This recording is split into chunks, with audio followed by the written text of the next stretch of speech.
తమిళనాడులో క్రైస్తవ్యం చెడిపోవడానికి కారణం దినకరన్ ఫ్యామిలీ అయితే, తెలుగు రాష్ట్రాల్లో క్రైస్తవ్యం బిజినెస్గా మారడానికి కారణం కలవరి టెంపుల్ సతీష్ కుమార్. సతీష్ కుమార్కి ముందు సేవకులు లేదా పాస్టర్లు, క్రైస్తవ మిషనరీలు కానీ, హతసాక్షులు కానీ, లేకపోతే వారికంటే ముందు దేవుని కోసం రోషంగా పనిచేసినటువంటి వ్యక్తుల జీవితాలని, వారి విధానాన్ని అనుసరించేటువంటి ప్రయత్నం చేసేవాళ్ళు. ఎప్పుడైతే సతీష్ కుమార్ భక్తిలోనికి బిజినెస్ యాంగిల్ని తీసుకుని వచ్చాడో, అప్పటి నుంచి సతీష్ కుమార్ ఎదిగిన విధానాన్ని చూసినటువంటి చోటా మోటా పాస్టర్లందరూ 99% మంది పాస్టర్లు తెలుగు రాష్ట్రాల్లో మేం కూడా ఇలాగే సేవ చేయాలి. సేవ అంటే ప్రభువైన యేసుక్రీస్తు అని ప్రకటించడం కాదు. ఇక్కడ సేవ అంటే సేవ ముసుగులో మేం కూడా డెవలప్ అవ్వాలి, సేవ ముసుగులో మేం కూడా సంపాదించాలి, సేవ ముసుగులో మా సొంత సామ్రాజ్యాలు నిర్మించుకోవాలి అనేటువంటి ఆలోచన తెలుగు రాష్ట్రాల్లో చిన్న పెద్ద ప్రతి పాస్టర్కి వచ్చింది అన్నది నిస్సందేహంగా చెప్పొచ్చు. కేవలం డబ్బు కోసం మాత్రమే భక్తి వేషాన్ని వేసుకున్నటువంటి, క్రీస్తు రాజ్యాన్ని ప్రకటిస్తున్నా అనే పేరుతో తన సొంత సామ్రాజ్యాన్ని నిర్మించుకుంటున్నటువంటి వ్యక్తి కలవరి టెంపుల్ సతీష్ కుమార్ అనేదానికి నేను ఏమాత్రం వెనకాడట్లేదు. ఆ వ్యక్తి చేసే కట్టుకథల ప్రసంగాలు కావచ్చు, ఆ వ్యక్తి చర్చిలో వినబడేటువంటి దొంగ సాక్ష్యాలు కావచ్చు, ఆ వ్యక్తి స్పాన్సర్షిప్ కోసం తాను వేసేటువంటి ప్రణాళికలు కావచ్చు, తాను పుస్తకాలు అమ్ముకునే విధానం కావచ్చు, వస్తువులు అమ్ముకునే విధానం కావచ్చు, భక్తిలోనికి బిజినెస్ యాంగిల్ని తీసుకుని వచ్చి అద్భుతంగా అభివృద్ధి చెందినటువంటి వ్యక్తి కలవరి టెంపుల్ సతీష్ కుమార్. ఈ కలవరి టెంపుల్ సతీష్ కుమార్కి సంబంధించి ఒక క్లిప్పింగ్ నా దగ్గరకు వచ్చింది. ఆ క్లిప్పింగ్లో ఎంత నిస్సిగ్గుగా డబ్బును అడుక్కుంటున్నాడో మీరు వినండి. ఇక్కడ ఒక మాట చెప్పాలి. ఎందుకో క్రైస్తవులు మేము సేవ చేస్తున్నాం, మీరిచ్చే రూపాయి ద్వారా ఇంకొకరు రక్షణ పొందుతున్నారు, ఇంకొకరికి మేలు జరుగుతుంది, మీరిచ్చే రూపాయిని బట్టి మేము పలానా చేస్తున్నాం దేవుడి కోసం అనగానే వెనక ముందు ఆలోచించకుండా లక్షల రూపాయలు సమర్పించుకునేటువంటి అజ్ఞానం క్రైస్తవ్యాన్ని ఏలుబడి చేస్తుంది. ఈ పద్ధతి మారాలి. పరిచర్యకి డబ్బు అవసరమే, కానీ ఈ 2025లో డబ్బే పరిచర్యను చెడగొట్టింది అనేది అందరం అర్థం చేసుకోవాల్సిన చేదైన నిజం. ఇది ఒక్క వీడియో మాత్రమే కాదు, సతీష్ కుమార్ సంబంధించి ప్రతి వారం ప్రతి సర్వీసులో ఇలాంటి ప్రకటనలు బోలెడు ఉంటాయి. ఆ వ్యక్తి చర్చికి వెళ్ళిన వాళ్ళకి ఈ విషయం బాగా తెలుసు. అయితే 20,000 రూపాయలు అవుతుంది అనగా ఒక వ్యక్తి మందిరానికి వచ్చి ప్రశాంతంగా కూర్చుని వాక్యం విని రక్షించబడాలి అంటే 20,000 రూపీస్ ఖర్చు అవుతుంది. వీళ్ళు ఎవరైనా సరే ప్రభువా నేను ఇచ్చేటటువంటి, ఒక వ్యక్తి మందిరానికి వచ్చి కూర్చొని వాక్యం విని రక్షణ పొందాలి అంటే 20,000 రూపీస్ అవుతుంది. అంటే ఒక్కొక్కరు 20,000 రూపీస్ ఇవ్వండి ఇంకొకరి రక్షణ కోసం అని చెప్తున్నాడు. ఎంత తీయగా, ఎంత కన్విన్సింగ్గా ఉంది కదా. 20,000 పోతే పోయింది, ఇంకొకరిని నేను రక్షిస్తున్నాను కదా అనే ఆ ఎమోషనల్ బ్రెయిన్ వాషింగ్ ఎంత అద్భుతంగా చేస్తున్నాడు కదా. ఇలాంటి మాటలు, ఇలాంటి పదప్రయోగాలు, ఇలాంటి స్కీములు, ఇలాంటి స్కెచ్లు, ఇలాంటి ప్రణాళికలు కేవలం సతీష్ కుమార్కే సాధ్యం. ఈ విషయంలో ఆయన్ను బీట్ చేయలేరు, కనీసం కాంపిటీషన్ కూడా రాలేరు. డబ్బు అడుక్కోవడంలో ఈయనే సాటి. ఒకవేళ ఇస్కరీతు యోధాను తీసుకుని వచ్చి ఈయనకు పోటీ నిలవబెట్టిన ఇస్కరీతు యోధ రెండవసారి ఉరి పెట్టుకొని చచ్చిపోతాడు. ఎందుకంటే డిపాజిట్లు కూడా రావట్లేదేంటి నాకు అని. విందాం డబ్బు కోసం ఎలాంటి మాటలు ప్రయోగిస్తున్నాడో, ఎలాంటి ఆలోచనతో ముందుకు వచ్చాడో. 20,000 రూపాయల వల్ల ఎవరో ఒకరు వచ్చి ఆ మందిరంలో కూర్చొని రక్షించబడితే అంతకంటే నాకేం కావాలి? అతను ఒక్కడే వచ్చి కూర్చుంటాడు అక్కడ, అదే స్థలంలో మరొకరు వచ్చి కూర్చుంటారు, అదే స్థలంలో మరొకరు వచ్చి కూర్చుంటారు, అదే స్థలంలో మరొకరు వచ్చి కూర్చుంటారు. అలా సంవత్సరాలు కూర్చుంటారు.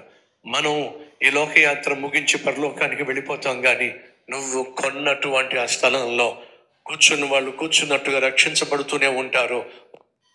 మనం ఈ లోకయాత్రలో ప్రయాణం ముగించుకొని పరలోకం వెళ్ళిపోతాం, కానీ మనం కొన్నటువంటి ఆ స్థలంలో ఇంకొకరు రక్షణ పొందుతారు. ఎంత కన్విన్సింగ్గా ఉంది కదా, ఎంత కన్విన్సింగ్గా ఉంది కదా.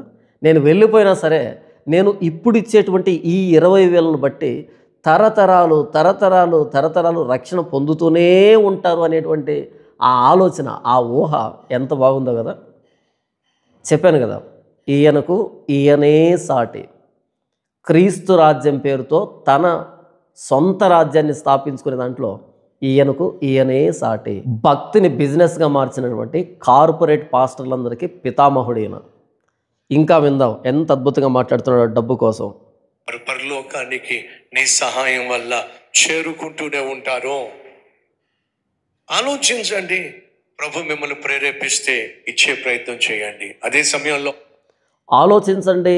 ప్రభువు మిమ్మల్ని ప్రేరేపిస్తే ఇచ్చే ప్రయత్నం చేయండి. ప్రభు ప్రేరేపిస్తే మనం ఆలోచించడం ఏంటి? మనం ఆలోచిస్తే ప్రభు ఎందుకు ప్రేరేపిస్తాడు? చెప్పాల్సిందంతా చెప్పి 20,000 ఇస్తే, ఒక స్థలాన్ని కొంటే ఒక్కొక్కరు 20,000, అందరు కలిపి 20,000 కాదు, ఒక్కొక్కరు 20,000 ఇస్తే మామూలు ప్లాన్ కాదు కదా, మామూలు స్కెచ్ కాదు కదా. ఒక్కొక్కరు 20,000 అంటే అక్కడ కూర్చున్న వాళ్ళు ఎంతమంది, ఈయన లైవ్ను చూస్తున్న వాళ్ళు ఎంతమంది, దేశ విదేశాల్లో ఈయన ఛానల్ని ఫాలో అవుతున్న వాళ్ళు ఎంతమంది.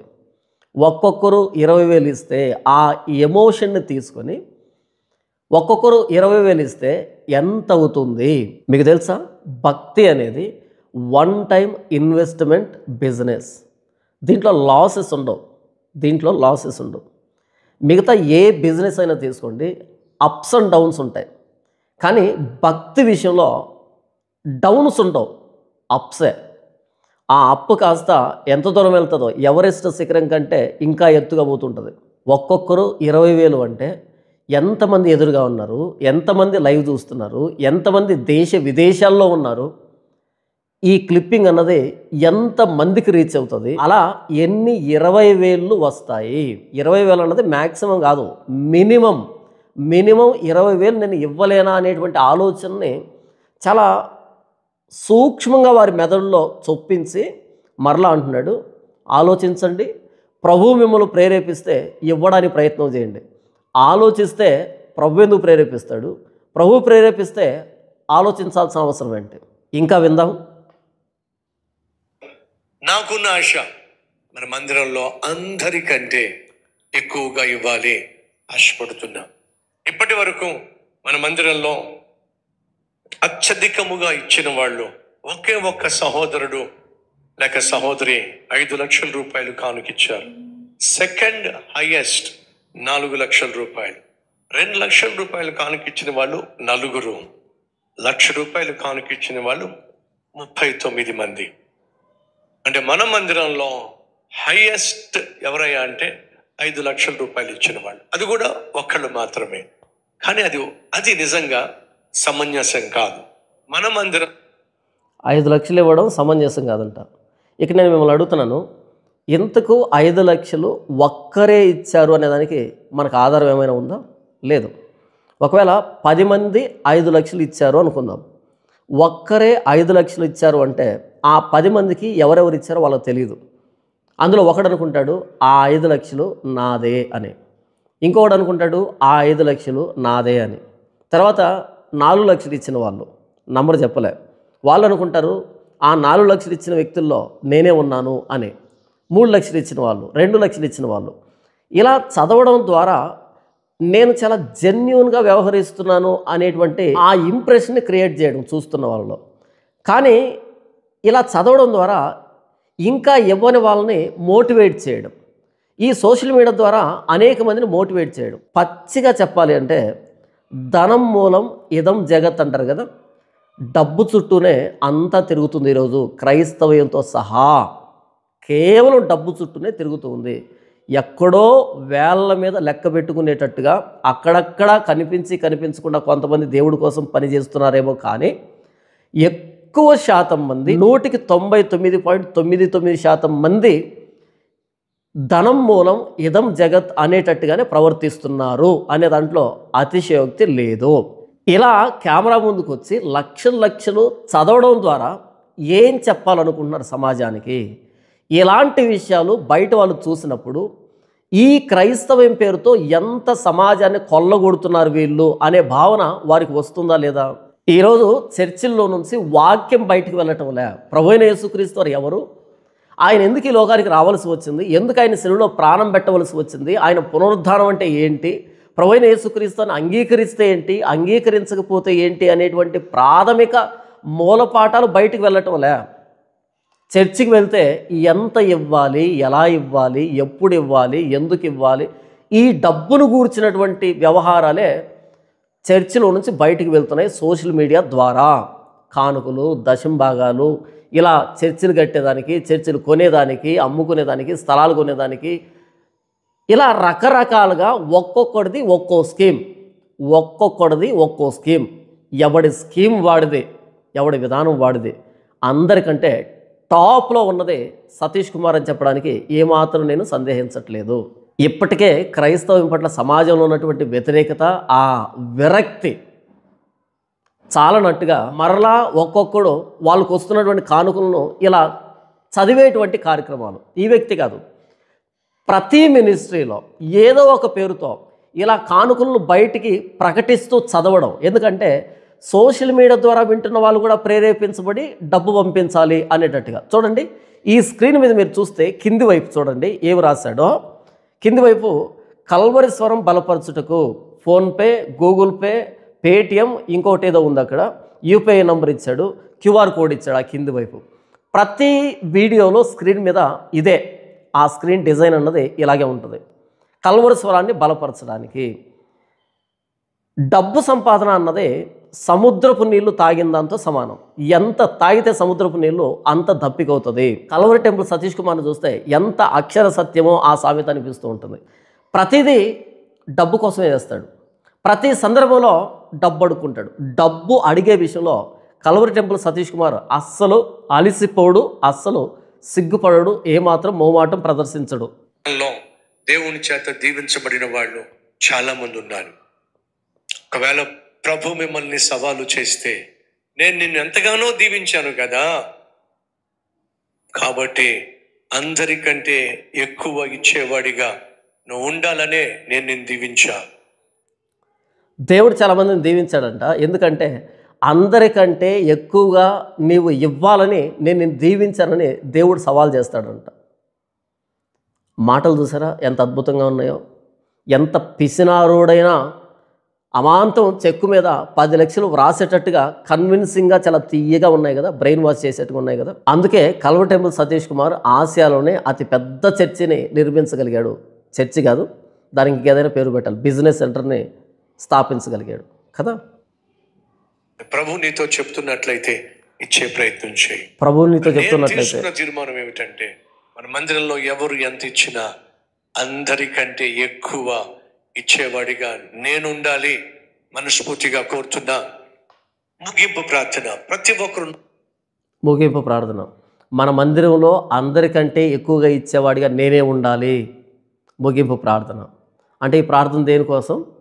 ఎక్కువ నేనే ఇవ్వాలి అనే దాంట్లో ఏకీభవించేదానికి ప్రార్థన.